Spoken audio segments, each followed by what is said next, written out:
I'm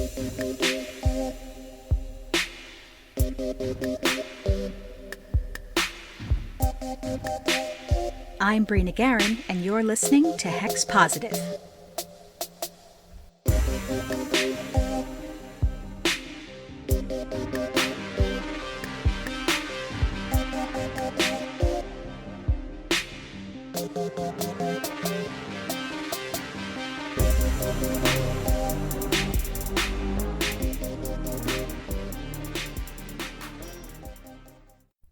Welcome, witches! This is episode 4 of Hex Positive. I'm your host, Brina Guerin, and today we'll be diving into a topic that is very near and dear to my heart, advice for beginner witches. Now, I've been at this a long time, right around 15 years. I know in the grand scheme of things, 15 years is nothing, but still. I have a couple students now. I talk to a lot of witches online of all different experience levels. And the most frequent question that I get in my inbox is still, do you have any advice for beginner witches? Now, all of us with some level of life experience have little tidbits of advice to offer to the ones coming up. You know, the ones who are now walking the roads that we've already traveled / tripped over. I've put most of mine into my blog and into the books I've published. Like I said in episode 1, I get a fair amount of feedback on my books, like, where was this when I was starting out? And that's because so much of the content that I put in was just all the information and advice I wish somebody had given me when I was starting out as a witch. Like, basic common sense kind of stuff. Before any religion or dogma or spiritual matters, just very practical. Here's how you start gathering supplies. Here's how to work safely with candles and fire magic. Here's some basic charms. Here's how to find good resources. Here's how to do your homework so you can function in the community without coming off like a self-righteous dillweed. That last one is more important than you'd think. So we're diving back into Grove Daughter Witchery today because the biggest portion of advice I have for beginner witches, and indeed for most witches, is in that book. I'll be reading through the chapter entitled Advice for Beginner Witches, plus Magical Flame and Fire Safety, because that is important. And I'll be expanding on the text as we go. Now, the book was only published back in 2017. It is 2020 at the time of this episode's recording. But even then, in just a few short years, I've still learned more things. I've never stopped learning. I'm never gonna stop learning. It's vital that you never stop learning or think you're done learning as a witch, which leads us neatly into lesson number 1. The best thing to do when you're first starting out is research. Look into the different philosophies and religions under the pagan umbrella if that's your fancy.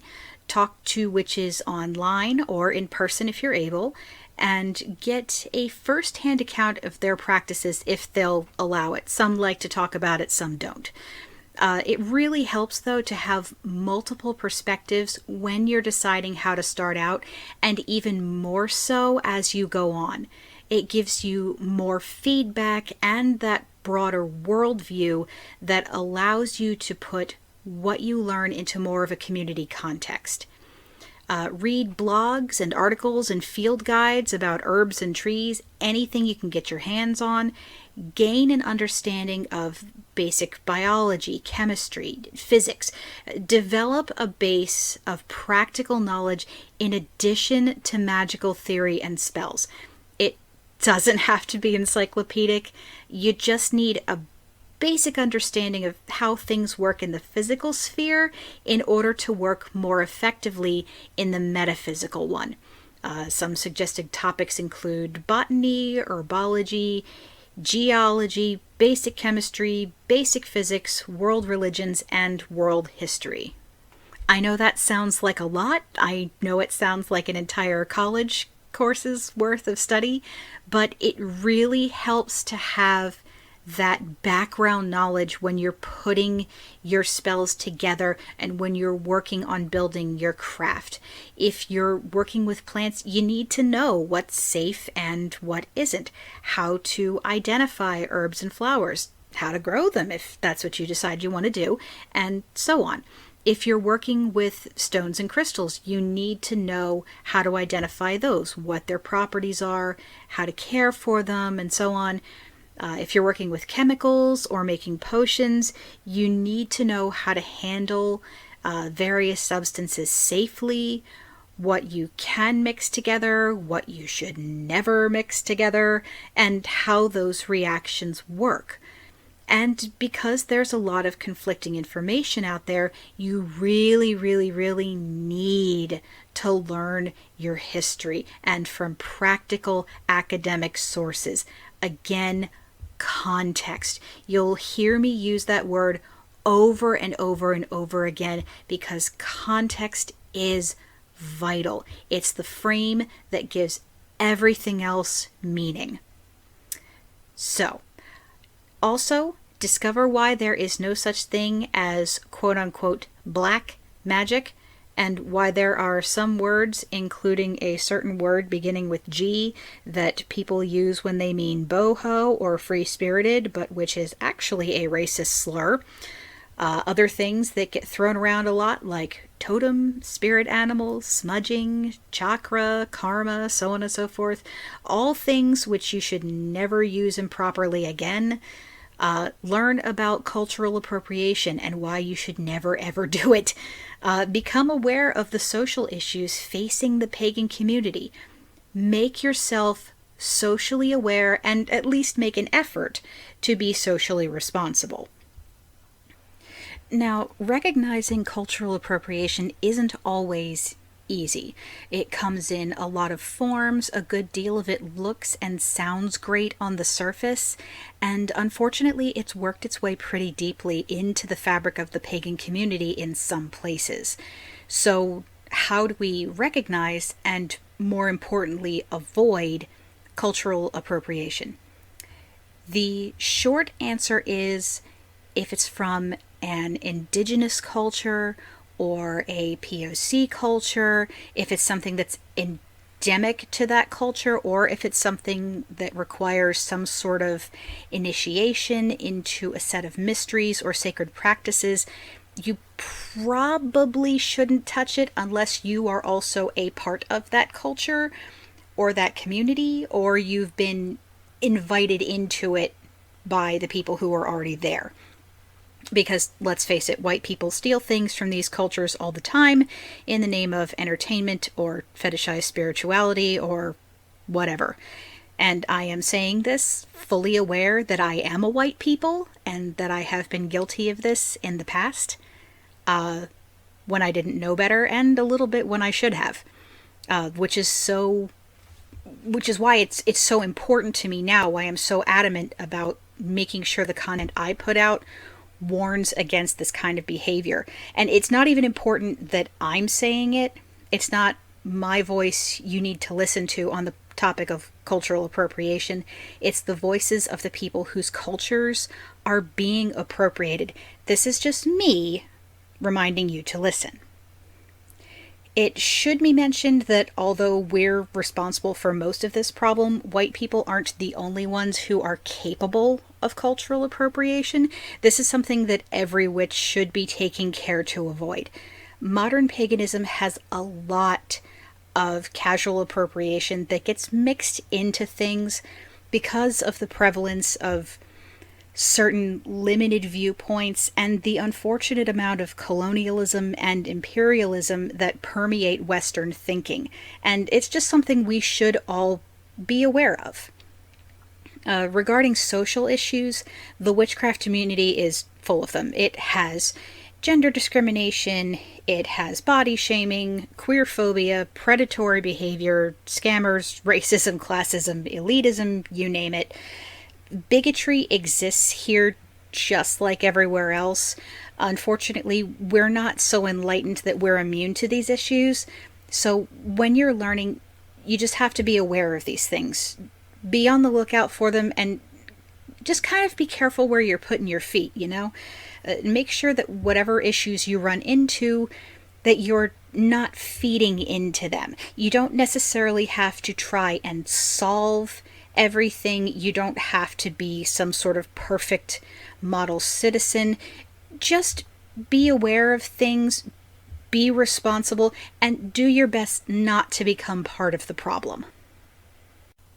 Anyway, moving on. Learn about yourself. Discover what speaks to you.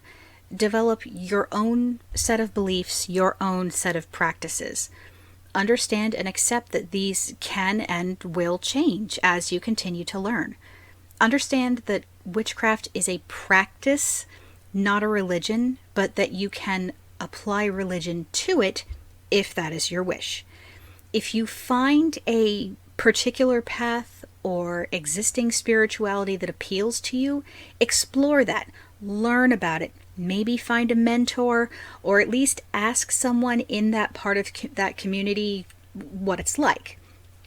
And make sure that it's someone you can trust to give you good information and also not take advantage of you. Fact-checking and listening to your gut will be your allies here.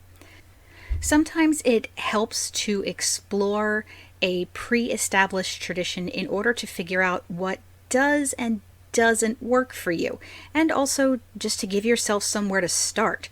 Just be aware of that cultural appropriation we mentioned, and try not to succumb to the temptation of, ooh, this looks shiny, and yon random new age person said it's cool, so I'm just gonna take this. You can patchwork your practice in as much as having a lot of sources of inspiration goes. Witchy inspo is a thing, and it's a lot of fun, so that's completely fine. Just watch your sources on it. And it's important to know, what can and cannot be freely adopted and used by everyone. All this being said, don't be too hard on yourself. And also, don't feel like you have to rush into things.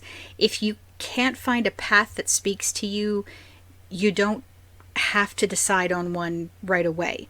If you can't find spells that appeal to you, or you don't feel confident casting them right away, it's perfectly all right to wait. You can go for ages, months, years, without casting a single spell and still be a perfectly valid witch. The quest for and acquisition of knowledge is a huge part of witchcraft, and studying definitely counts as practicing, even if you have to wait months or years to put it into use. This especially applies if you're living in a situation where you can't practice openly. I had to deal with that when I first started. I have some fun stories about it to share some other time, including doing all my witchcraft in a friend's basement. Oh yeah. Be aware when you look for book sources that a lot of authors in modern pagan literature are coming from a Wiccan or a neo-pagan viewpoint. This is not necessarily a bad thing, but it's important to know, and it's important to read critically. Wicca is a fine way of doing things, but it is not the only way, nor is it the default for witchy practices. Oh, hi, Penny. Sorry, cat on desk. And remember, not all witches follow that good old Wiccan read. If you're not a Wiccan and you don't wish to, then you don't have to. Simple as that, like we talked about in episode 3. Also, don't make the mistake of assuming that anything that sounds Wiccan is Wiccan. A lot of Wiccan practices were adapted from various types of traditional witchcraft, which is currently getting a big revival. So there's definitely a good deal of overlap. It can be hard to tell where the differentiation lies if you're just seeing like a mention of a certain practice in a blog post or something, in regards to deities or circle casting or holidays or what have you. But books on Wicca versus traditional witchcraft will generally tell you up front which one they're on about. They're usually pretty cool like that. This is why I suggest reading so much, because again, context, more sources will give you a clearer picture. And speaking of not finding your path right away, if you're an agnostic or an atheist, or if you're just not sure if you want to involve religion or deities with your craft, you've got options. Believe me, you've got options. There are paths for these beliefs and lack thereof, and there's plenty of room in the community for witches who want to keep their craft and their spirituality somewhat separate. I consider myself a secular witch. I have patron deities, as I've mentioned before, but I don't generally involve them with my day-to-day craft. I handle that myself, and there's no religious significance to it. Secular witchcraft is a complicated subject, and I'm definitely going to spend some time delving into that in the future, because it's kind of misunderstood as to what it is and what it isn't. For now, just understand that secular witchcraft in general is witchcraft without religion attached to it. Remember when I mentioned I see witchcraft as a craft? That's sort of the gist of it right there. There's a lot more to it than that, and there's different kinds of secular witchcraft, but we're going to come back to that subject in a future episode. If you happen to read something that makes you uncomfortable or that doesn't quite jive with your practical knowledge, be sure to double check the author's claims, particularly where history is concerned. Look for those works cited pages. Some pagan authors are fond of misinterpreting history to suit their own narratives and of presenting their own opinions as fact without saying so. This is where critical thinking and practical research come in so handy. Respect your fellow practitioners, no matter what path or tradition they belong to, no matter what deities they do or do not follow, no matter what practices they may or may not utilize.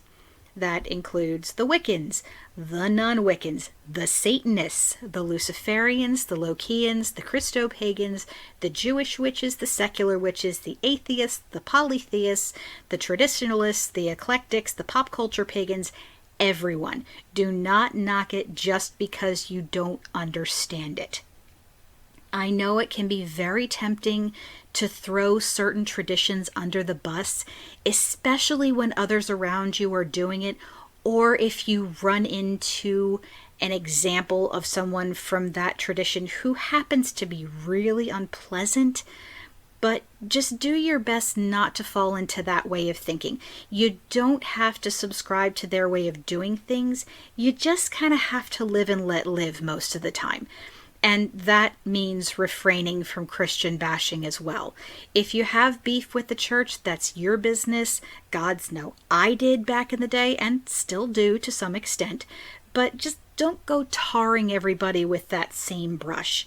And again, like I mentioned in episode 3, fundamentalists are really freaking annoying, even when they're pagans. But as long as they're not actively hurting anyone or trying to induct you into a cult, just leave them alone as well.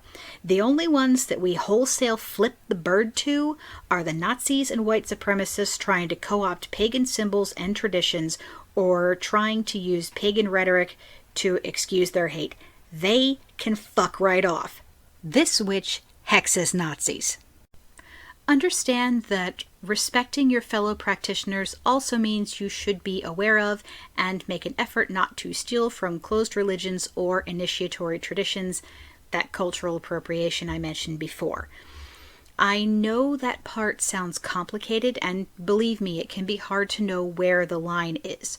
Fortunately, there's an easy way to find out whether something is free for universal use or not. Find someone who is an authority or an elder in that tradition and ask them. Then respect that answer, whatever it may be.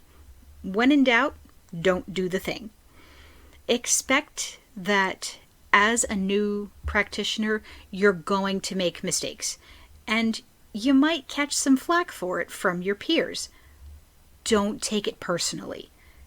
Consider your mistakes to be valuable learning opportunities. If you're in the wrong and an apology is called for, make one and learn from that too. We can learn just as much, if not more, from our mistakes and our failures as we do from our successes. There is no one right way of being a witch or practicing witchcraft. As far as I'm concerned, there are only 3 hard and fast rules. 1, be respectful of the beliefs and practices of others, even when you don't agree with them, and that includes not forcing your beliefs on others. 2, never stop learning. Always seek more knowledge and experience than you had yesterday. There will always be more to discover. That's really half the fun. And rule number 3, don't be a jerk, also known as Wheaton's Law. Beyond that, everything else is guidelines and personal ethics. Keep in mind that this is my own view on witchcraft in a very general and non-religious sense. Every tradition has their own way of doing things and may require or forbid certain things that are contradicted by my personal advice and the contents of my books and also this podcast. Should such a situation arise during your exploration of witchcraft, the choice of what is best and what is right falls to you and you alone. I firmly recommend seeking out an experienced practitioner in whichever path that catches your interest in order to obtain clear and reliable information so that your decisions may be as well informed as possible. You don't have to study every single subject or master every skill there is in order to be a real or proper witch. If you're not comfortable learning about something, if you don't see a use for it, or if it just doesn't appeal to you, you can leave it alone. Me, for example, I'm not great at divination. Can't memorize tarot card meanings for love or money. I have my own methods that work for me, but I don't find a need for much divination in my practice. And I avoid most spirit work like the literal plague. And if you're suddenly picturing a witch in a medical mask and gloves aiming a spray bottle of disinfectant at a ghost, you've got the idea. So yeah, at least try to look into things. But if a cursory glance doesn't catch your attention, you can leave it be or come back to it later. And if certain subjects hold your attention better than others, it's okay to focus on them. Every witch has a specialty, no matter how small. We'll be back with more Hex Positive after this brief sponsored break. This episode of Hex Positive is brought to you by Beccathist.com. We've all heard witches love jars, but the one thing we might love more than a well-turned glass vessel is a beautifully presented shiny rock. If you're a witch who makes use of stones and crystals in your practice, or if you're simply in love with these little treasures from the earth, you'll want to check out Beccathist.com. Beccathist has been a supplier of quality stones, crystals, and handmade jewelry since 2013. She's got a brick-and-mortar shop in Big Bear, California, and everything in it is gorgeous. I have a number of pieces from Beccathist shop myself, and I absolutely love them. One of her palm stones made of black moonstone sits on my altar, and I wore one of her wire-wrapped pendants, a truly gorgeous malachite, as a bridal piece at my wedding. I can't recommend these wares highly enough. They're all absolutely beautiful, and they make perfect gifts for anyone in your life who loves crystals. Or, for yourself. You've been working hard. You deserve something nice too. Why not make it something special? Check out Beccathist.com, that's BEKKATHYST.com, and make sure you follow the shop on social media under the same name. Bring home a shiny new friend today. And now, back to the show. Discovering your area of expertise may not happen right away. Some specialties only come with time. There are 3 things you can do to help yourself along the way. 1, explore.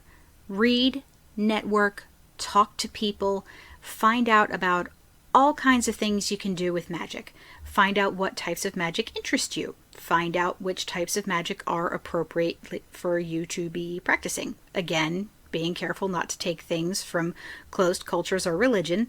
I know I sound like a broken record. It's that much of a problem. 2, learn. Make a list of magical things that pique your interest. Study up on those things. Talk to people who include those things in their practices and see if they're willing to give you some advice or some pointers. Build up your knowledge base. And 3, practice. If it holds your interest through all the studying, give it a try. Start with the basics and hone your skills. See if it feels right. If it does, keep at it. If not, move on to the next thing. And while you're practicing, remember that failure is going to be part of the experience. Your spells may not always work the way you want them to, or at all. All that magic can do is increase the chances that things will go the way that you want them to. It's never a guarantee. But that doesn't mean you should get discouraged. It's all a part of the learning process. The world isn't going to end or blow up in your face if you get something wrong. You're not going to be hexed for life if you accidentally put the wrong ingredient into your spell. Even if you're casting baneful magic, if you're smart about it and remember to protect yourself, the chances of something going catastrophically wrong are, well, okay, let's be honest, they exist, but most of the time they're really, really remote. Also, document your progress just so you can see how far you've come since you started and what you've learned along the way. Sometimes it feels like you haven't moved in ages with your practice, or like you're stagnating or short on ideas, or maybe you've just hit a slump.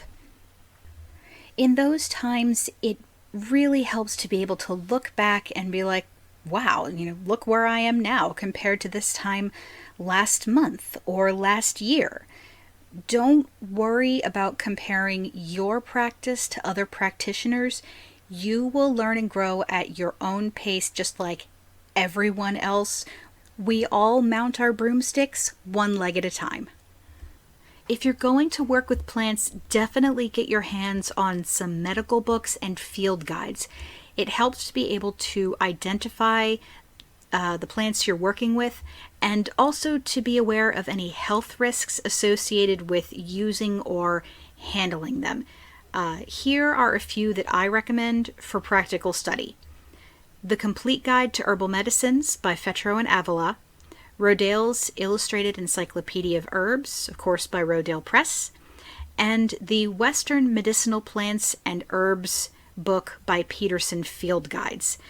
If you don't happen to live in the northern or western part of the globe, there should be field guides more relative to your particular area. Admittedly, some of these titles are a little bit dated. The Fetro and Avila title was published back in 2000, but the information they provide can still help you build a good knowledge base for the safe handling of most of the plants you're likely to encounter in your practice. One last thing, family situations.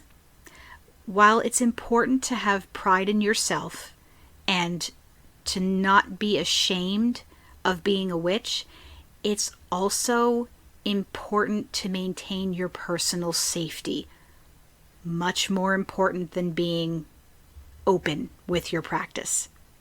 If you're in a situation where you honestly feel that you could be harmed in some way or evicted, heaven forbid, for openly practicing witchcraft, then either find a safe space somewhere else for your physical practices, or restrict yourself to non-physical practices like meditation and studying, or don't practice at all until you're in a place where it's safe to do so. I don't generally encourage lying outright, but if lying, even by omission, is going to keep your skin whole, then please do it. The craft will still be there waiting when you come back to it in a safer place. I had to wait several years and move into my own home to be able to practice openly. And while it may not take that long for everyone, it was certainly worth the wait for me. You don't have to be out to be a witch. You don't have to wear a giant silver pentacle or dance under the light of the moon or shout it from the rooftops. Your craft is valid because you are valid. You are a real witch because you decided to be one. Please, please, please always put your personal safety and well-being first. I'm definitely going to come back to the idea of sort of witching from the broom closet in a future episode. I have lots more advice for that particular situation. So that's the basic general advice I would give to any witch just starting out in their practice. I might tailor things a bit to answer questions or in consideration for their personal situation, but that's the basic set. And hopefully I haven't just scared everyone off of becoming a witch in the first place. If you haven't run screaming yet, next comes the fire safety talk. You wouldn't think that witches would need a course in fire safety. You'd think that with all this wonderful talk of respecting and utilizing the strength of the elements, there would be some common sense measures to not burn down your ritual space. Well, you'd be surprised. The moment magic enters the conversation, some folks just clean forget that magical fire is still, fire. And as an old friend once told me, Rule 1 is fire burns. Rule 2 is things that touch fire also burn. So with that in mind, let's move on to magical flame and fire safety. Fire is an important element in many traditions. It summons, it cleanses, it creates, it destroys, it inspires, it illuminates. And it can also cause a lot of problems if you're not careful with how you use it. When using open flames in your rituals or magical workings, always practice common sense fire safety.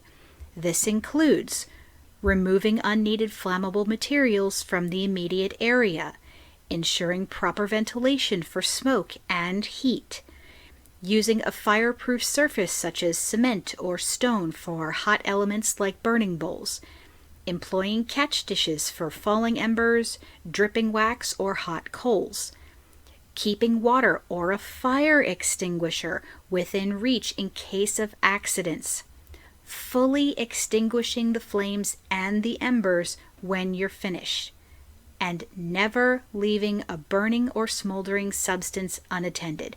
Still aglow, you don't go. And guess what, kids? That one applies directly to any spell or ritual where you're called upon to let a candle burn down completely. That means you're going to park your happy witchy behind right there to attend the flame until it goes out. None of this tripping on your merry way and leaving an open flame somewhere to set fire to God knows what. This is actually a huge problem in some rural areas, and I do recall an incident the year Grove Daughter was published involving brush fires being started by candles left unattended in the woods. Like, really, what did you think was going to happen to that candle you left burning in the middle of a clearing full of flammable material? Ugh. If for some reason you can't wait for long periods for candles to burn down, try using smaller candles. Chime candles and birthday candles come in just about any color you could want.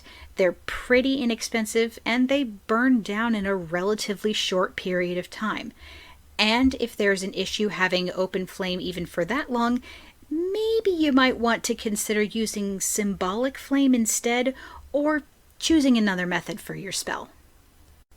Some fire magic gets worked in cauldrons or burning bowls. For practical and health-related purposes, it's best to take your burning bowl outside for anything longer than a 5-second sustained burn. Smoke fills a room and a house much faster than you think it will. Nothing spoils a magical mood like burning embers on the carpet, setting off the smoke detector, or worse, setting off the sprinkler system. And that's saying nothing of the smell of burnt herbs that can saturate your entire home for days afterward. Take any allergic conditions of anyone involved, including passive ones within wafting range, into account before you begin. Keep your pets away from the area. Not only are curious pets prone to knocking over candles and singeing noses and tails on open flame, but the smoke from incense or burning herbs can cause respiratory issues or settle on their skin and fur and make them sick when they lick themselves clean later on. If your furry friend does happen to come into more than incidental contact with the smoke, just give them a quick wipe with a damp washcloth to remove the residue. My kitty Havoc, for example, loves to sit in the window right next to my working altar. I try to shoo him off of it when I'm working fire magic or burning incense so that he doesn't breathe the smoke, but sometimes he just won't be budged. He and Penny are both proper witches' cats. They really like to be involved in whatever I'm doing. So if I'm working on the altar, he wants to be part of it. I always make sure I give him a quick washcloth bath after, which does not make him very happy, but it's certainly better than him getting sick. If you're going to be moving around with your burning object, a smoke stick or a candle or what have you, make sure that you have a safe part to hold on to. Whether it's a handle or a jar or a bunch of stems, make sure it's a safe distance from whatever bit of the thing is on fire. And if there's any danger of burning embers falling from whatever you're holding, make sure there's some kind of catch dish under it. One example that leaps to mind is having one of those pretty abalone shells, those shell dishes under your smoke stick. You can also use a saucer or a small bowl or a cup, and you can rest the smoke stick inside and carry the dish if you need a hand free. Some traditions and devotional rituals call for some kind of perpetual flame. Now, full disclosure, one of my patron deities is Brigid, both the goddess and the Irish saint, and one of her symbols is the perpetual flame. I've been to Kildare. I've seen the actual perpetual flame in the Hermitage. It was very beautiful and very, very moving. I love the idea of a perpetual flame as a devotional symbol. I love the idea of it, but not so much the actual practice for home use. For safety reasons, the idea of a perpetual flame for devotional or magical purposes is unfortunately not all that realistic. It all goes back to the idea of what can happen to an unattended flame, no matter how stable and out of reach you may think it is. Fortunately, there are plenty of practical and much safer alternatives. The easiest solution is to use one of those flameless LED candles. They're battery operated, they come in all sorts of colors, and they flicker and glow just like real candles, but without the open flame. Some models are even scented if that's something you enjoy. LED candles are available in pretty much any standard candle type. Pillars and tea lights are the most popular and probably the easiest to find. Tapers are often out around Halloween and the winter holiday season too. You can also find LED candles that change color. There are models you can program with your phone for whatever kind of mood you want to set. Honestly, sometimes I think I'd rather have that than open flame just for the aesthetic and the no muss, no fuss aspect of it. I've recommended LED candles in the past to witches who don't wish to use fire in their practices but still want light, or who are in situations where they can't light a candle for their castings but they still want the symbolism, or who just want the ambiance of flickering candlelight without the smoke or the heat or the hassle. Maybe you live in a dorm where open flame candles aren't allowed. Maybe you live in a home where you need to hide your practice. Maybe you live with someone who's allergic to candle scents or smoke. Maybe you have kids or critters who tend to knock things over. Or your home just isn't safe to have candles in for some reason. Or maybe you're just really, really busy. Whatever the reason, if you're worried about open flame, definitely give LED candles a try. So that's your witchy fire safety lesson. Basically, it's just making sure you follow common sense when handling anything that produces fire or smoke. In all things, practice safety and common sense before any kind of symbolism or aesthetic. Having that ritual space lit by dozens of flickering candles with wax stalactites hanging everywhere is nice and all, but it's way more important to not burn down your house. So, safety first. And that's our episode for this month. If you enjoyed this episode and you'd like to have this kind of advice in your library, you can find Grove Daughter Witchery Practical Spellcraft, along with both of my other titles, over on Amazon. I'll include a link in the show notes. I will definitely be returning to the topic of witchy advice in future episodes, partly because I love being an auntie, and partly because there's always way more to cover. So look for that in the future. Next time, we're going to have a special treat. Episode 5 will feature our very first guest host, the illustrious Trey Dorn from our sibling show, BS Free Witchcraft, will be joining me for a discussion on why witches should still believe in science. You'd think that'd be common sense too, but it's not. I have a feeling there will be some tea to spill, and believe me, you'll want to be in the splash zone. So tune in next month for a BS-free hex-positive crossover. I'm really looking forward to this one. So once more, I'm your host, Brina Guerin, reminding you to stay safe, wash your hands, and always practice safe hex. Hex Positive is a proud member of the Nerd and Tie Podcast Network. Check out everything they have to offer, including our sibling podcast, BS Free Witchcraft, over at nerdandtie.com. Intro and outro music by Kevin MacLeod.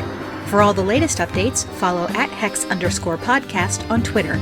You can also follow me at Brina Guerin on Twitter and Instagram. For more information on my books, you can check out my WordPress and my Amazon author page. And if you'd like to support the show, please visit patreon.com/Brina Guerin. Stay safe, wash your hands, and remember, always practice safe hex.